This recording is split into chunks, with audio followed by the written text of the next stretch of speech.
حضرت رسول اللہ کی زیارت کے لیے تڑپ کے آتا، مدینہ کے لوگوں نے حضور پاک کو نہیں دیکھا ہوا تھا، وہاں ابو بکر صدیق ساتھ ٹھہرے ہیں، پہلا دن ہے، لوگ ملنے کے لیے آئے تو پہلے ابو بکر کو ہاتھ ملایا، ملنے کے لیے آئے پہلے ابو بکر کو ملے، وہ یہ سمجھتے تھے یہ ہمارے پیغمبر ہیں۔ ابو بکر صدیق کے دل میں آیا کہ انہوں نے ہاتھ ملانا مجھے شروع کر دیا ہے، یہ تو رسول اللہ کی موجودگی میں اپنی عزتیں کروا رہا ہوں، اس کا کیا مطلب؟ میں تو خادم ہوں، مخدوم تو اللہ کے رسول ہیں، میں تو خدمت کرنے والا ہوں۔ تو ابو بکر صدیق نے کیا، اپنی چادر جو ابو بکر صدیق کے کندھے پر تھی، جس چادر کو ابو بکر نے رکھا ہوا تھا، اس چادر کو کندھے سے اتارا، جب دھوپ چڑھی تو ابو بکر صدیق نے اس چادر کو اپنے ہاتھوں پہ یوں لیا اور رسول اللہ کے سر مبارک پہ سایہ کر دیا، تاکہ پتہ چلے یہ خادم ہے، یہ آقا ہے۔ جس جگہ ابو بکر نے سایہ کیا ہے، سائے کو عربی میں ظل کہتے ہیں، آج وہ جگہ موجود ہے، اسے مقام تغلیل کہتے ہیں، سائے کی جگہ۔ یہ میں آپ کی خدمت میں اس کی پکچر پیش کر رہا ہوں، یہ دیکھیں۔ احمد اس بندے کو سنبھالو جیسے سنبھالنے کا حق ہے، جاؤ۔ یہ توجہ رکھیں، یہ وہ تصویر ہے جو رسول اللہ صلی اللہ علیہ وآلہ وسلم کے ساتھ ٹھہر کے ابو بکر صدیق رضی اللہ عنہ نے یہاں رسول اللہ کے سر اقدس پہ سایہ کیا ہے، اور وہ سایہ کرنے کی جگہ آج بھی قائم ہے۔ میں اس جگہ گیا، میں نے 2 نفل پڑھے ہیں، خدا کی قسم دل کو سکون آ جاتا ہے کہ ہم اہل حق کے ساتھ ہیں، ہمارا واسطہ اہل حق کے ساتھ ہے، ہم اہل حق کے اتباع میں ہے۔ صدیقی محبت کی خوشبو آپ کو 4 دانگ عالم میں پھوٹتی ہوئی نظر آتی ہے، آپ کو وہاں پھوٹتی ہوئی نظر آئے گی۔ میرے دوستو، ابو بکر صدیق وہ ہے، توجہ رکھنا، سیدنا ابو بکر صدیق وہ ہے رضی اللہ تعالی عنہ، جس بندے نے، آپ مجھے دیکھیں گے، مجھے دیکھیں، ابو بکر صدیق وہ ہے جس نے اپنی جوانی تن من دھن رسول اللہ صلی اللہ علیہ وسلم کے لیے خاص کر دیا، اللہ کے رسول صلی اللہ علیہ وسلم کے ساتھ وہ پیار کا تعلق رکھا جو رہتی دنیا تک اس کی مثالیں نہیں مل سکتی، رہتی دنیا تک اس کی مثالیں آپ کو نظر نہیں آئیں گی۔ اور ایک جملہ میں مزید کہتا ہوں، ابو بکر صدیق نے رسول اللہ صلی اللہ علیہ وسلم کے ساتھ دینے میں جتنی قربانیاں دی ہیں، اگر ان قربانیوں کو اکٹھا کر دیا جائے تو ایک گلدستہ بن جائے گا۔ میں پہلی دلیل پیش کرنے لگا ہوں، حضرت شیخ رحمہ اللہ نے فضائل میں بھی اس کو نقل فرمایا ہے۔ ابو بکر صدیق کلمہ پڑھتے ہیں، کلمہ پڑھنے کے بعد دل میں ایمان گھر کر جاتا ہے، جی میں آیا قرآن کریم جو میں پڑھ کر صاحب ایمان بن چکا، کیوں نہ میں یہ لوگوں کے سامنے پڑھوں۔ کعبۃ اللہ کے صحن میں آتے ہیں اور آ کر پڑھنا شروع کر دیتے ہیں۔ جب یہ شروع کر رہے ہیں وہ قرآن کریم، مکہ کے کافر کہاں برداشت کر سکتے تھے، کہاں انہیں یہ ہضم ہو سکتا تھا، ان نے مارنا پیٹنا شروع کر دیا، ایسا مارا بال کھینچے گئے، دیکھو اسادے چونڈا پٹڑ یوں کھینچے گئے، اتنے کھینچے گئے کہ جب اس لڑائی کے چھڑ چھڑا کے بعد ماں نے، حضرت ام الخیر حضرت سلمہ رضی اللہ عنہ بعد میں صحابیہ بنی ہیں، ابو بکر صدیق کی امی، انہوں نے جب کنگھی کرنے کے لیے کنگھے اپنے بیٹے کے سر میں ڈالی تو وہ کنگھے سے بال کھچ کے ہاتھ میں آ جایا کرتے تھے۔ یہ صدیق اکبر نے کعبۃ اللہ کے صحن میں ماریں کھائی ہیں اسلام کے لیے، اور ابو بکر صدیق کا مار کھانا کوئی عام بات نہیں ہے، اہم بات ہے۔ آپ کہیں گے مار کوئی بھی کھاتا ہے، یہ قوم کا سردار ہے، یہ تو خون بہا کے پیسوں کا امین ہے، اس کی تو بات مانی جاتی ہے، بزنس مین آدمی ہے، تاجر بندہ ہے، نامی گرامی آدمی ہے، 4 بندے ہاتھ میں لانے والے ہیں، وہ بندہ مار کھائے تو کتنی بڑی قربانی ہے۔ اور جب گھر میں گئے رشتہ داروں نے کہا تمہیں کہا ہے نا اس کا ساتھ چھوڑ دو، دیکھو جو بندے ہمیں جھک کے سلام کرتے تھے آج وہ ہمارے اوپر ہاتھ اٹھا رہے ہیں، اور ابو بکر ہیں کہ انہیں سمجھا رہے ہیں نہیں، یہ تکلیف چند وقتوں کی ہے، اللہ عزتوں سے نوازے گا، تم دل چھوٹا نہ کرو، جیسے میں نے اس کا دم پڑا ہے تم بھی اس کا دامن کو پکڑ لو۔ ساری رات ترغیبیں چل رہی ہیں، ابو بکر صدیق کی اس مار کے عالم میں بھی ترغیب نے ماں کے دل پر اثر کیا۔ صبح تک ماں نے اپنے بیٹے کے چہرے کے تاثرات دیکھے، ماں ہے نا، وہ تو بچپن سے چہرے کو جانتی ہے کہ میرا بیٹا کیسے بولتا ہے، تو صبح ماں نے کہا بیٹا یہ دودھ پی لے، میں وعدہ کرتی ہوں میں تیری بات مان لوں گی۔ کہا امی آدھا کام ہو گیا ہے، آدھا اور بھی کر لو، رسول اللہ کا پتہ کرو وہ کہاں ہے۔ کہا بیٹا گویا دوسرے لفظوں میں سمجھانے کے لیے کہوں کہ جس کی وجہ سے یہ حالت ہوئی ہے اب پھر اس کا پوچھ رہے ہو؟ تو ابو بکر نے کہا امی جان یہ دودھ میرے اوپر حرام ہے جب تک حضور کا دیدار نہ کر لو۔ ماں تھی نا، اب بیٹے کو بھوکا نہیں دیکھ سکتی تھی۔ کہا بیٹا میں کیسے پتہ کروں وہ کہاں ہے؟ کہا امی میں آپ کو بتاتا ہوں، ایک خاتون ہے وہ مسلمان ہے، زید بن ارقم کے گھر کے ساتھ ام جمیل ہیں، ان سے جا کر پوچھے وہ بتائیں گی۔ ابو بکر کی امی وہاں گئی اور وہ خوف زدہ ہو گئی کہ کل تو لڑائی ہوئی ہے، آج حضور کا میں بتا دوں تو پتہ چلے گا اس کا بھی تعلق حضور سے بن چکا ہے۔ اس نے کہا بس آپ کیا کہتی ہیں، ادھر ادھر میں بات ٹالی۔ تو ابو بکر صدیق کو پھر ماں نے آ کر جواب دیا کہ وہ تو نہیں بتاتی۔ اب ماں کے ساتھ زخمی حالت میں لڑکھڑاتے ہوئے ابو بکر اس کے گھر گئے اور وہاں جا کر کہا کہ میری امی نہیں بتائے گی، آپ بتا دیں حضور کہاں ہے۔ اس نے آنکھوں میں اشارے بھی کیا، کہا نہیں یہ مان چکی ہے۔ جب اس نے بتایا اور ابو بکر اپنی اماں کو لے کر وہاں پہنچے، حضور پاک کا چہرہ دیکھا، آنکھوں سے آنکھیں چار ہوئی، تو کہا یا رسول اللہ، حضور نے جب حال پوچھا کہ آپ بالکل بہت اچھا حال ہے، آپ کو دیکھنے سے پہلے تکلیفیں تھی اب تکالیف جاتی رہی۔ ابو بکر نے دودھ پیا ہے اور ماں کلمہ پڑھ کے صحابیہ بن کر واپس آئی ہے۔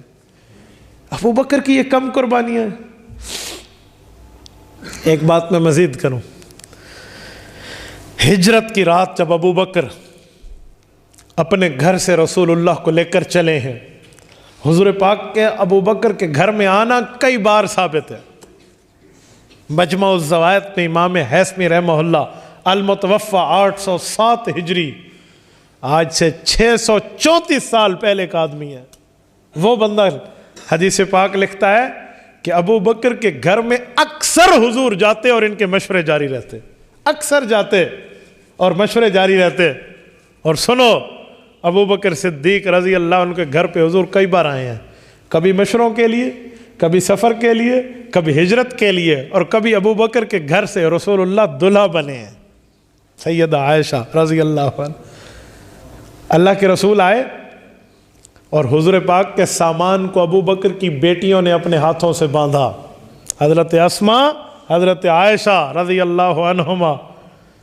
باندھنے میں بیٹی نے دیکھا کہ سامان باندھنے میں رسی پوری نہیں ہوتی، تو عرب کی خواتین جو بڑا سا لباس پہنتے ہوئے یہاں ایک پٹکا سا باندھتی ہیں بطور ایزار بند، اس کو کھولا، 2 ٹکڑے کیا، ایک سے ایزار بند باندھا، ایک سے سامان باندھ دیا۔ حضور علیہ السلام کا لقب دیا ہوا اس عورت کو ملا حضرت اسماء کو، ذات النطاقین، 2 رسیوں والی۔ یہ اس نے اپنے ہاتھوں سے باندھا اور رخصت کیا، اور پتہ ہے صدیق کے گھرانے کو کہ یہ جا رہے ہیں مدینہ پاک، یہ اسی راستے سے جا رہے ہیں۔ لیکن نہیں، ابو جہل جب حضور پاک کے گھر میں ناکام ہوا نا اور دیکھا کہ رسول اللہ صلی اللہ علیہ وسلم گھر میں نہیں ہے، تو ابو جہل کو بھی پتا تھا کہ جب یہ گھر میں نہیں ہے تو ابو بکر بھی نہیں ہوگا، جاؤ وہاں سے پتہ کرو۔ وہ آیا ہے حضرت اسماء کے پاس، ابو جہل آیا،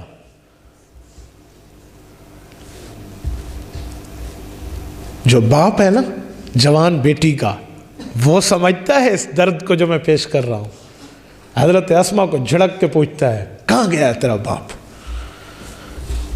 بیٹی گھر میں تنہا ہے، دادا نابینا ہے، وہ گھر میں ہے۔ صدیق کی بیٹی جواب دیتی ہے وہاں گیا ہے جہاں میرے ابو نے جانا تھا۔ اس نے کہا کہاں جانا تھا تیرے باپ نے؟ اسماء کہتی ہیں جہاں گیا ہے وہاں جانا تھا، راز پیغمبر کو ظاہر نہیں کیا۔ اس بندے نے چہرے پہ تھپڑ مارا، حضرت اسماء کے منہ سے خون نکلا ہے۔ جس باپ کے سینے میں جوان بیٹی جس کے گھر میں ہو نا، اور اس کے سینے میں باپ والا دل ہو نا، وہ سمجھے گا جب نوجوان بیٹی کے چہرے پہ ایک دشمن کا تھپڑ پڑے تو حالت کیا ہوتی ہے۔ لیکن حضرت اسماء نے راز نہیں دیا۔ یہ کم قربانیاں ہیں، اس قربانی کو بندہ کہاں تک لے کر جائے گا؟ ابو بکر صدیق رضی اللہ تعالیٰ عنہ کی خاندان کی قربانیاں دیکھنی ہوں؟ اب سنو اگلا جملہ۔ ابو بکر صدیق کے گھر میں پتہ تھا ہم کس غار میں رہیں گے، تو ابو بکر نے گھر میں بتایا ہوا تھا دو بندوں کو، نمبر 1 عامر بن فہیرہ رضی اللہ عنہ اپنے غلام کو، نمبر 2 اپنے بیٹے عبداللہ کو۔ کیوں بھائی؟ عبداللہ نائی تازی خبر دینے ایک وقت آتے تھے، وہ وقت طے تھا شام کا، بعض روایتوں میں صبح بھی آتا ہے، اور اس کے بعد عامر بن فہیرہ کو حکم تھا کہ تو اپنے آقا ابو بکر کے پاس بکریوں کا ریوڑ لے کر جائے گا اور غار کے قریب ایسے چراتے چراتے لے کر آئے گا اور وہاں سے ان کو دودھ دے جائے گا۔ ابو بکر صدیق کی چال دیکھیں، دماغ دیکھیں، اس کی ذہنیت دیکھیں۔ پہلے بیٹا آئے گا تو اس کے قدموں کے نشانات تو ہوں گے نا، کہیں کوئی قیافہ شناس پیچھے نہ آ جائے، پیچھے بکریوں کا ریوڑ آئے تاکہ نشانات بھی مٹ جائیں۔ طبقات ابن سعد تو پڑھو، تمہارا بکریوں کا ریوڑ آئے پیچھے۔ غار میں بھی ان 72 گھنٹوں میں بھی ابو بکر نے اپنی جان جوکھوں میں ڈال کے بھی رسول اللہ کی میزبانی کا شرف حاصل کیا۔ ابو بکر صدیق رضی اللہ عنہ نے اپنی پگڑی اور اپنی قمیض ان دونوں کو پھاڑ پھاڑ چیر چیر کے سوراخ بند کیے تھے، اور جو آخری جگہ بچی تھی وہاں صدیق نے ایڑی رکھ لی تھی، اور مشکی نے ڈنگ مارا ہے اور اپنے پاؤں کو نہیں ہلایا، ٹانگ کو حرکت نہیں دی، وہ بے اختیار آنسو نکلا تو رسول اللہ نے پوچھا کیا ہوا؟ کہا یہ ہوا۔ میں یہاں ایک جملہ کہتا ہوں، ہر دور کا مشکی صدیق کو ڈنگ مارتا ہے، ہر دور کا مشکی سانپ صدیق کو ڈنگ مارتا ہے، یہ صدیق ہے جو اس دشمن کی طاقت کو سہ جاتا ہے۔ ہر دور کے مشکی نے ڈنگ مارا ہے، ہر دور کے سانپ نے ڈنگ مارنے کی، زہر دینے کی کوشش کی ہے، ڈسنے کی کوشش کی ہے۔ آپ کو نہیں علم، یہ آج سے 4 دن پہلے کی بات ہے، ہمارے ٹی وی چینلز پہ اب تک چینل کے اوپر اب تک اس کا نام ہے، وہاں ایک خاتون بیٹھی ہیں جو قانون دان بھی ہیں، supreme court of the Pakistan کے کونسل کی ممبر بھی ہیں، اور وہ ابو بکر صدیق پر اعتراض کرتی ہوئی کہتی ہیں کہ جب رسول اللہ صلی اللہ علیہ وسلم کی صاحبزادی حضرت فاطمہ الزہرا رضی اللہ عنہ دربار میں آتی ہیں تو انہیں انصاف نہیں ملتا، اسی لیے آج تک ہماری عدالتوں میں انصاف نہیں ہے۔ انا للہ و انا الیہ راجعون۔ کہاں گئے ہمارے ادارے؟ کہاں گئی ہماری انتظامیہ؟ کہاں گئی حکومتی رٹ؟ کہاں گیا پیمرا کے قوانین؟ صدیق اکبر کے اوپر تبرہ کیا جائے، آن ایئر کیا جائے، آن لائن کیا جائے، برسر عام کیا جائے، اور اس پر کوئی ادارہ حرکت میں نہ آئے۔ لوگ اپنے باپ پر گالی برداشت نہیں کرتے، حتیٰ کہ عزت کے دعوے کا حق محفوظ رکھتے ہیں، اور امت کی ماں کا باپ سیدہ عائشہ کا والد، اس کو یوں برسر چوک غلط کہا جائے، ناانصاف کہا جائے، ظالم اور حق کھانے والا کہا جائے، اور کسی کے کان پر جوں تک نہ رہیں گے۔ میں نے ایسے نہیں کہا، ہر دور کے سانپ نے صدیق کو ڈسنے کی کوشش کی ہے، ہر دور کے سانپ نے۔ یاد رکھو سانپو، تمہارے بلوں میں تمہیں سکون نہیں ملے گا۔ صدیق کل بھی صدیق تھا، صدیق آج بھی صدیق ہے۔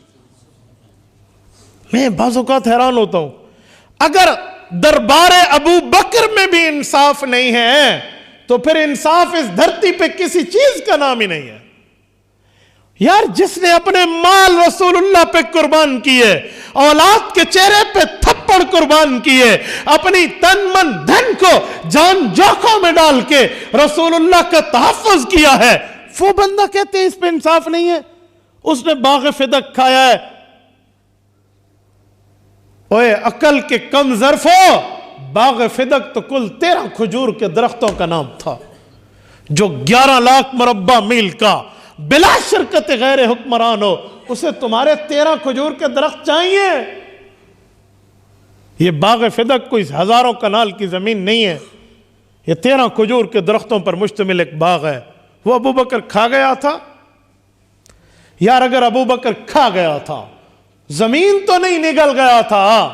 جب سیدنا علی المرتضیٰ کا دور آیا، حضرت حسن اور حسین دنیا پر موجود تھے، تو علی المرتضیٰ نے اس باغ کو اپنی بیوی کے نام الاٹ کر کے اپنے بیٹوں کو کیوں نہیں دیا تھا؟ آ میرا شہزادہ حسن، آ میرا شہزادہ حسین، اپنی ماں کا حصہ لے لو۔ علی نے کیوں نہیں دیا تھا؟ کیسی جملہ کہا جا رہا ہے؟ اگر نعوذ باللہ ابو بکر صدیق کھا گئے تھے تو صدیقی فیصلے کو حضرت حیدر رضی اللہ عنہ نے برقرار کیوں رکھا ہے؟ اس کا معنی یہ ہے فیصلہ اپنی جگہ تھا، حق کھانے کی بات نہیں تھی۔ جو تم بات لے کر آئے وہ تو بات حضرت علی المرتضیٰ کے دور میں بھی وہی رہی۔ اور امام حسن، قربان جاؤں میں امام حسن کی جوتی کے تمغے پر، اس تمغے کے اوپر آنے والے مٹی کے ذرات پر لاکھوں ہماری جانوں سے افضل وہ مٹی کے ذرات ہیں جس مٹی پر امام حسن چلے ہیں۔ 6 ماہ تک خلیفہ وقت رہے، 1 انچ زمین بھی وہی نہیں لی جو فدق کی تم کہتے ہو ابو بکر کھا گیا تھا۔ انہیں اپنی ماں کا احساس نہیں تھا؟ نعوذ باللہ۔ یہ کیا ابو بکر صدیق پر تبرہ بازی ہے؟ کیا ابو بکر صدیق پر باتیں ہیں؟ ابو بکر مال کھا جائے گا؟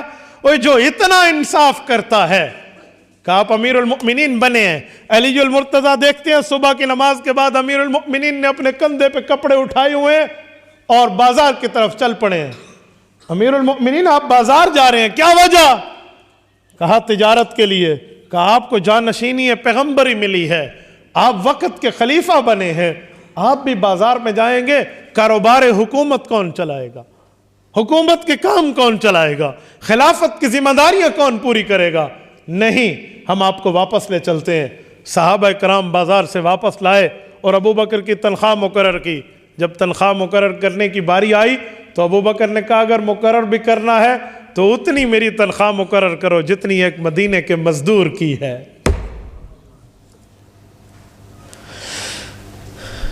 یہاں چند لوگوں نے کہا آپ کو اس تنخواہ میں گزارا ہو جائے گا؟ کہا جی نہیں ہوگا تو مزدور کی تنخواہ کو بڑھا دوں گا، اس کا گزارا کیسے ہوگا؟ یہ حکمران ہوتے ہیں، اسے کہتے ہو اس نے انصاف نہیں کیا۔ یار آج بھی ابو بکر صدیق رسول اللہ کے اتنا قریب ہے، پوری امت میں اتنا عمر بھی نہیں ہے رضی اللہ عنہ، اتنی قربت ملی ہے۔ ایک بندہ کہنے لگا کہ ابو بکر کا حضور پاک سے تعلق کیسا تھا، ذرا یہ بتاؤ۔ میں نے کہا بتاؤں یا دکھاؤں؟ چل ذرا روزے رسول پہ، السلام علی رسول اللہ ہا ہونا، السلام علی ابی بکر ہا ہونا، ساتھ جڑا ہوا ہے معاجہ شریف پہ۔ کہا یہ رسول اللہ کی قبر ادھر حضور پہ سلام پڑھو، یہ ابو بکر کی قبر ادھر ابو بکر پہ سلام پڑھو۔ خوش قسمت ہیں وہ زبانیں جو رسول اللہ پر بھی سلام پڑھتی ہیں، شیخین پر بھی سلام پڑھتی ہیں، ساتھ موجود ہے۔ کون سا دوری ہے، کون سا بعد ہے، کون سا فرق ہے؟ یہ تو یوں ساتھ ہے۔ اور ایک جملہ میں مزید کہتا ہوں، ابو بکر صدیق وہ ہے جس نے اللہ کی امانتوں کا پہرے داری کرنا سیکھا ہے۔ جب رسول اللہ صلی اللہ علیہ وسلم نے معراج ہجرت کی رات حضرت علی المرتضیٰ رضی اللہ عنہ کو بلایا تھا، علی میرے بستر پہ سو جاؤ، میں جا رہا ہوں، صبح یہ لوگوں کی امانتیں لوگوں کو واپس کر کے میرے پیچھے مدینہ طیبہ آ جانا۔ تو علی المرتضیٰ نے رسول اللہ کی ذات عالیہ کے ہاتھ تھام کے عرض کیا تھا، میرے ماں باپ آپ پہ قربان، اللہ کے رسول لوگوں کی امانتیں تو میں لوٹاؤں گا، ان کا تحفظ تو علی کرے گا، آپ اللہ کی امانت ہے، آپ کی حفاظت کون کرے گا؟ تو حضور پاک نے فرمایا بحکم خدا ابو بکر کرے گا، جو اللہ کی امانت کا پہرے دار ہے۔ یہ خائن ہو سکتا ہے یار؟ اس میں خیانت ہو سکتی ہے، اس میں خیانت ہو سکتی ہے؟ کیوں اپنی خبث سے باطن کو اپنے چہروں پہ لاتے ہو؟ کیوں اپنے دل کے بغض کو اپنی زبانوں پہ لاتے ہو؟ یہ بندہ غلط کر سکتا ہے، اس نے خیانت کرنی ہے؟ یہ رسول اللہ کی امانت کو لے کر پہنچا ہے اور پہرا بھی دیا ہے۔ اور علماء نے لکھا ہے معراج کی رات ہجرت کی رات ابو بکر نے جھولی اٹھا کر دعا مانگی، اللہ حضور پاک کا پہرا اگر تجھے قبول ہے تو یہ پہرا قیامت تک میرے حوالے کر کے مجھے پیغمبر کا پہرے دار بنا دے۔ روضہ رسول میں آج بھی ابو بکر کا پہرا قائم ہے۔ جس قیامت کے دن میں رسول اللہ اس روزے سے باہر آئیں گے، ابو بکر اسی روزے سے باہر آئے گا۔ ایک بار تبوک کے موقع پہ ابو بکر صدیق نے سارا مال پیش کیا ہے رسول اللہ کو، رسول اقدس صلی اللہ علیہ وسلم کو سارا مال پیش کیا، اور ادھر بیٹھ کر اللہ کے رسول کے پاس آئے ہیں، کیکر کے کانٹے لگا کر، ٹاٹ کا لباس پہن کے۔ ابو بکر حضور کے سامنے بیٹھے اور حضور پاک دوسری طرف توجہ کر کے متوجہ ہیں۔ صحابہ کے دلوں میں آیا کہ ابو بکر نے تن من دھن لوٹا دیا، اور ٹاٹ کا لباس پہن کے کیکر کے کانٹے لگا کے آیا، اور حضور توجہ نہیں فرما رہے۔ وجہ کچھ لمحہ گزرا، حضور کی توجہ ہوئی، کہ ابو بکر اللہ کے سلام آئے ہیں تیرے پاس، جبرائیل آئے اللہ کے سلام تیرے پاس لائے، اور میں نے جبرائیل سے پوچھا کہ آج تو تیری حالت بدلی ہوئی ہے، تو نے ٹاٹ کا لباس پہنا ہے، کیکر کے کانٹے لگائے ہیں۔ جبرائیل کیا ہوا؟ تو جبرائیل نے کہا جو آپ کا یہ شہزادہ بیٹا ہے، اس نے فرش پہ جو لباس پہنا ہے آپ پر مال خرچ کر کے، عرش پہ اللہ کو اتنا پسند آیا، مجھ سمیت تمام فرشتوں کو یہی لباس پہنا دیا۔ یار یہ ابو بکر ہے، وفاؤں کی انتہا کا نام ابو بکر ہے، پیار کی انتہا کا نام ابو بکر ہے، یگانگت کی انتہا کا نام ابو بکر ہے، مسرت و محبت و مودت کی انتہا کا نام ابو بکر ہے۔ اگر محبت ابو بکر میں نہیں ہے، خدا کی قسم اس دھرتی پہ محبت نام کی چیز ہی نہیں ہے، اطاعت نام کی چیز ہی نہیں ہے، وفا نام کی چیز ہی نہیں ہے، قربانی نام کی چیز ہی نہیں ہے، اگر ابو بکر صدیق میں یہ صفات موجود نہیں ہے۔ اس پر بولا جا رہا ہے۔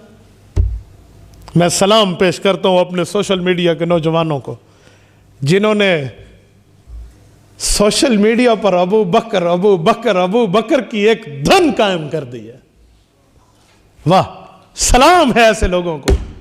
یہ لوگ چیک کر رہے تھے مسلمانوں میں درجہ ایمان کتنا ہے، ایمان کا معاملہ کتنا ہے۔ تمہیں نہیں پتا مسلمان گناہگار ضرور ہو، لیکن رسول اللہ سے، حضور کے صحابہ اور حضور کی آل سے پیار اپنے دل میں چھپائے رکھتا ہے۔ یہ کیسے ہو سکتا ہے؟ اس نے تو خب سے باطن کا اظہار کیا، لیکن تکوینی طور پہ تکوین خداوندی کو کچھ اور منظور تھا۔ ابو بکر کی وہ باتیں اس جماد الثانی میں عام ہوئی ہیں، میں نے تو اپنی زندگی میں اس طرح اس تیزی کے ساتھ ان مہینوں کے اندر سوشل میڈیا پہ ابو بکر صدیق کی باتیں عام ہوتے نہیں دیکھی۔ وَبِزِدِّهَا تَتَبَيَّنُ الْأَشْيَاءُ، متنبی کہتا ہے کہ رات نہ ہوتی تو دن کی قدر کوئی نہ کرتا۔ تو نے بغض کا اظہار کر کے ابو بکر پہ تانا مارنے کی ناکام کوشش کی ہے، رب نے ابو بکر کو ایک بار پھر اس کا پھریلا رہلا کے صدیق بنا دیا ہے۔ میرے دوستو، یہ اپنا احتجاج جاری رکھیے، سنجیدگی کے ساتھ، متانت کے ساتھ، حوصلہ کے ساتھ احتجاج جاری رہے جب تک یہ نیوز چینل کا پروگرام بین نہ ہو یا اس خاتون پر پابندی نہ لگے۔ یار کوئی سیاسی مخالف ہوتا ہے تو اس پر پابندی عائد کی جاتی ہیں، لیکن جو ابو بکر ہے، افضل البشر بعد الانبیاء ہے، اس پہ خلاف بک بک کی جائے تو پھر تبھی میں نے کہا کہ ہر دور کے مشکی نے، ہر دور کے سانپ نے صدیق کو ڈسنے کی کوشش کی ہے۔ جو پہلے دور کا مشکی تھا اس نے ڈنگ مارا، علاج رسول اللہ نے کیا، برکت اللہ نے اتاری، اور اس مشکی کا حشر کیا ہوا وہ آپ خود اندازہ لگا لیں۔ آج کا مشکی بھی اسی طرح برباد، نامراد، خوار، ذلیل، تباہ، ستیہ ناس ہوگا، اور ابو بکر کے نام کا ڈنکا بجتا رہے گا۔ میرے دوستو، اس مشکی نے ڈنگ مارا تو ابو بکر صدیق نے ڈنگ پہ ڈنگ سہا ہے، برداشت کیا ہے۔ آپ کبھی سانپ کے ڈنگ مارنے کو دیکھیں نا، کبھی دیکھیں، آپ گوگل پہ سرچ کر لیں کہ سانپ ڈنگ کیسے مارتا ہے، آپ کو ویڈیوز ملیں گی اور بہت آسانی سے سمجھ جائیں گے۔ اور وہاں نہیں تو اپنے بزرگوں سے پوچھ لو جو سانپ کے بارے میں واقفیت رکھتے ہیں۔ یہ دیکھیں، مثلاً یہ بندے کا جسم ہو اور سانپ ڈنگ مارے نا یوں، بندہ آگے سے ہاتھ ہٹا لے، جگہ ہٹا لے تو دوسری بار نہیں لگتا، لیکن وہ جگہ برقرار رہے، تو وہ پے در پے ڈنگ مارتا ہے، مشکی پے در پے سانپ ڈنگ مارتا ہے، کیا ہے کیا ہے کیا ہے، آگے سے نہیں ہٹ رہا۔ مجھے بتائیں صدیق نے پاؤں ہلایا تھا؟ بولتے نہیں ہیں، ہلایا تھا؟ پاؤں کو حرکت دی تھی؟ ٹانگ کو ہلایا تھا؟ تا وقت کہ وہ ظاہر چلتی چلتی چلتی بے اختیار آنسو نکلے، کتنا ٹائم گزرا ہوگا، اور اس مشکی نے کتنے ڈنگ مارے ہوں گے۔ وفا پہ قربان جائیں، ابو بکر کی اس نے برداشت کیا ہے، ایک نہیں اس نے کئی ڈنگ مارے ہیں، اور ابو بکر نے برداشت کیا ہے۔ میرے دوستو، ادھر آ ستمگر ہنر آزمائیں تو تیر آزما ہم جگر آزمائیں، یہ ابو بکر ہے جس نے یوں جگر کو کھول کے رکھ دیا ہے۔ سیدنا ابو بکر صدیق پر اللہ کے انعامات میں بات کر رہا تھا قربانیوں کی، تو ابو بکر کی یہ قربانی کم، تھوڑا آگے چلتے ہیں۔ سیدنا ابو بکر صدیق جب پہنچتے ہیں مدینہ منورہ رسول اللہ کے ساتھ، یہ زمین ہے، ہم اس پر مسجد نبوی بنائیں گے، حضور کا اعلان ہوتا ہے، پتہ کرو کس کی ہے؟ دو یتیم ہیں، ایک ساحل ہے اور ایک سہیل ہے، دو یتیم بچے ہیں، بھئی ان کی ہے۔ ان کے چچا آئے، کہا میرا بھائی تو فوت ہو گیا ہے، ان بھتیجوں کا وارث تو میں ہوں، میں آپ کو اپنے بھتیجوں کی زمین تحفے میں دیتا ہوں، بھتیجوں کو اپنی جیب سے پیسے دوں گا۔ حضور نے فرمایا جی نہیں، ہم اس کی قیمت ادا کریں گے، ہم اس کی قیمت ادا کریں گے۔ بالاسرار کہا، حضور نے بالاسرار فرمایا نہیں ہم ادا کریں گے۔ تو کس نے ادا کی ہے؟ ابو بکر صدیق نے، کوئی تھوڑی نہیں، پوری قیمت ابو بکر نے دی ہے، پوری قیمت مسجد نبوی کی۔ یہ پہلی زمین مسجد نبوی کی خریدی گئی ہے، اور آپ کو پتہ ہے حدیث پاک کے مطابق مسجد نبوی میں ایک نماز کا ثواب 50,000 نمازوں کے برابر ہے۔ تو آپ اور میں ایک ایک پڑھتے ہیں، 50 ملتے ہیں۔ میرے دوستو، جس نے اس مسجد کی زمین خرید کے دی ہے اس کا رتبہ کہاں پہنچا ہوگا، اس کا مقام کہاں پہنچا ہوگا؟ ابو بکر اپنی جیب سے مسجد نبوی کے پیسے ادا کرتا ہے، اور یہ ظالمہ کہتی ہے کہ وہ 13 کھجور کے درخت کھا گیا تھا، انا للہ و انا الیہ راجعون، وہ یہ فدق کھا گیا تھا۔ یار کیا تمہیں ابو بکر صدیق کے بغض نے کالا کر دیا ہے؟ کیا ابو بکر صدیق کے بغض نے تمہارے دل جلا دیے ہیں؟ بغض صدیق سینے میں ہو تو چہرہ کبھی تاباں نہیں ہوتا، چہرے کے اوپر نحوست نظر آتی ہے جس کے سینے میں بغض عمر بغض ابو بکر موجود ہو۔ او میں ایک حدیث پاک پڑھتا ہوں، سنو۔ خطبہ جمعہ میں خطیب یہ ہر وقت حدیث پاک پڑھتا ہے۔ اللہ کے رسول نے فرمایا اللہ اللہ فی اصحابی لا تتخذوہم غرضا من بعدی فمن احبہم فبحبی احبہم ومن ابغضہم فببغضی ابغضہم ومن اذاہم فقد اذانی ومن اذانی فقد اذى اللہ ومن اذى اللہ فیوشک ان یأخذہ۔ مشکات جلد نمبر 2 کتاب المناقب باب مناقب الصحابہ صفحہ 554 ورقے کی دائیں سائیڈ اٹھا لیں، المیزان لاہور سے مشکات چھپی ہے، آپ کو یہ روایت حضرت ابن عمر کے واسطے سے نظر آئے گی۔ فرمائے لوگو اللہ سے ڈرو، اللہ سے ڈرو، میرے صحابہ کو تنقید کا نشانہ نہ بنانا۔ کیوں؟ اگر تم نے صحابہ پر خلاف جملہ کس دیا تو تمہارے دل میں بغض صحابہ نہیں بغض محمد مانا جائے گا، اور اگر تمہارے منہ سے محبت صحابہ کا قول نکلا تو تمہارے دل میں محبت صحابہ صرف نہیں ہوگی، مجھ محمد کریم کی محبت بھی ساتھ ہوگی۔ اور اگر تم نے انہیں تکلیف دینے کی کوشش کی، سنو میں پیغمبر اعلان کر رہا ہوں، میں صحابہ کی تکلیف شمار نہیں کروں گا، اپنی تکلیف شمار کروں گا۔ وَمَنْ أَذَاهُمْ فَقَدْ أَذَانِي، اور اگلا اعلان تو اس سے بھی سخت ہے، فرمایا وَمَنْ أَذَانِي فَقَدْ أَذَى اللَّهُ، یہ میرے نمائندے ہیں، حضور نے فرمایا، اس لیے ان کی تکلیف میری اور میں اللہ کا نمائندہ ہوں۔ رب نے فرمایا ہے محمد تیری تکلیف جو دینا تجھے چاہے گا وہ میرے اوپر حملہ آور شمار ہوگا۔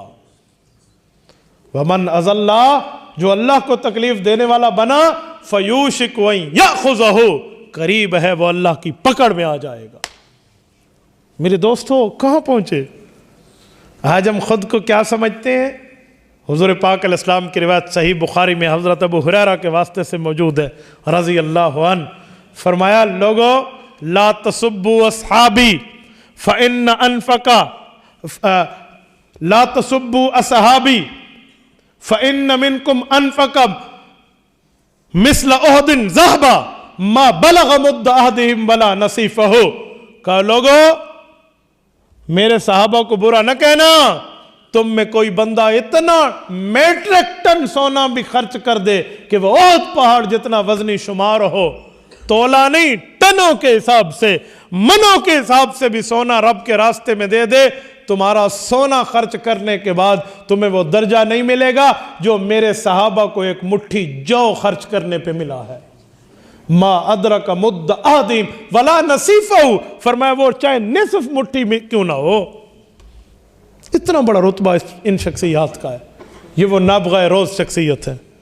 اور ابو بکر کے مناقب میں، ابو بکر کے مقامات میں کہاں تک بات کروں؟ ایک جملہ کہتا ہوں، ابو بکر کے مناقب میں کوئی اعلیٰ سے اعلیٰ ترین شخصیت بھی اگر رکاوٹ بنے اللہ اسے بھی برداشت نہیں کرتے۔ رسول اللہ صلی اللہ علیہ وسلم کی وفات کا وقت قریب ہے، فرمایا مرو ابا بکر فلیصلی بالناس، ابو بکر کو میرا پیغام پہنچاؤ، امت کا امام بنو اور لوگوں کو نمازیں پڑھاؤ۔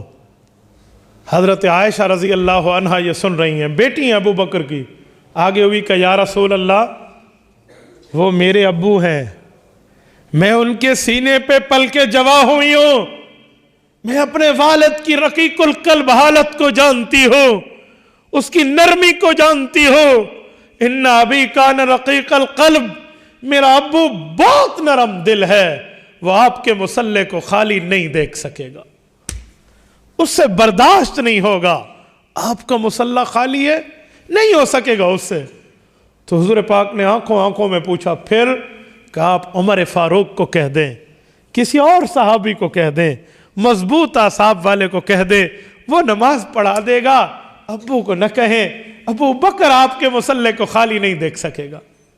بیٹی ہے، جانتی ہے والد کو، حضور پاک سمجھے، لیکن اللہ کے رسول نے لفظ فرمایا انتن صواحبکن یوسف ما یعب اللہ والمؤمنون ما خلا ابا بکر۔ عائشہ جو اللہ کا فیصلہ ہے اس فیصلے میں تو رکاوٹ نہیں بن سکتی، ابو بکر نماز پڑھائے گا۔ عائشہ صدیقہ بنت صدیق، صدیقہ کائنات، پیغمبر کی زوجہ، پیغمبر کی بستر کی حرم اور عزت، جس کے لیے قرآن کریم نے 18 آیات اتاری ہیں، سورت نور کے 2 رکوع اتارے ہیں، جس کی پاکیزگی کو اللہ نے قرآن کے نص قطعی میں، قرآن کریم کے الفاظ میں بیان کر کے فرمایا اولئک مبرؤون مما یقولون سبحانک ھذا بہتان عظیم الطیبات للطیبین۔ اللہ نے اعلان کیا یہ پاک عورت ہے، تبھی پاک کے پاس آئی ہے، الزام والے غلط ہیں، عائشہ کے اوپر الزام غلط، یہ بالکل ٹھیک ہے، وہ خاتون ہے، ایک جملہ کہتی ہے ابو خالی مصلی نہیں دیکھ سکیں گے۔ اللہ فرماتے ہیں، حضور فرماتے ہیں اللہ کو یہ بھی برداشت نہیں ہے جب مناقب ابو بکر میں رکاوٹ کے طور پہ حضرت عائشہ آئیں، باوجود اخلاص کے ساتھ آئیں، اللہ کو وہ قبول نہیں ہے۔ جائے کہ 1400 سال کے بعد کوئی غلیظ گٹر کا، غلیظ نسل کا، غلیظ کیڑا ابو بکر صدیق پر بات کرے، رب کیسے برداشت کرے گا؟ اور ہم اس کو برداشت سمجھتے ہیں، ہم اس کو بڑی بات سمجھتے ہیں۔ خدا کی قسم ہمارے ملک پاکستان پہ اللہ کی رحمتیں ہیں، کہیں اللہ کا عذاب نہ آئے۔ اتنی بڑی شخصیت پر اس کے خلاف باتیں ہو رہی ہیں اور وہ بھی آنے اور ہو رہی ہیں۔ اللہ کے لیے ارباب حکومت کو اس کا نوٹس لینا چاہیے، تھوڑا سا سمجھنا چاہیے اور غور کرنا چاہیے، ورنہ اپنے سے پہلے پیش روؤں سے سبق لینا چاہیے۔ دین کو جو چھیڑتا ہے اسے اللہ چھوڑتا نہیں ہے۔ کیا آپ تائید کرتے ہیں اس بات کی یا نہیں کرتے؟ سارے دوست ہاتھ اٹھا کر جیسے اتفاق ہے وہ تائید کریں۔ تائید کرتے ہیں یا نہیں کرتے ہیں؟ دونوں ہاتھ اٹھا کر آپ کسی غیرت کے ساتھ، مذہبی معاملات کے ساتھ کہیں ایسی خاتون کو گرفتار ہونا چاہیے یا نہیں ہونا چاہیے؟ ایسے چینل کو بند ہونا چاہیے یا نہیں ہونا چاہیے؟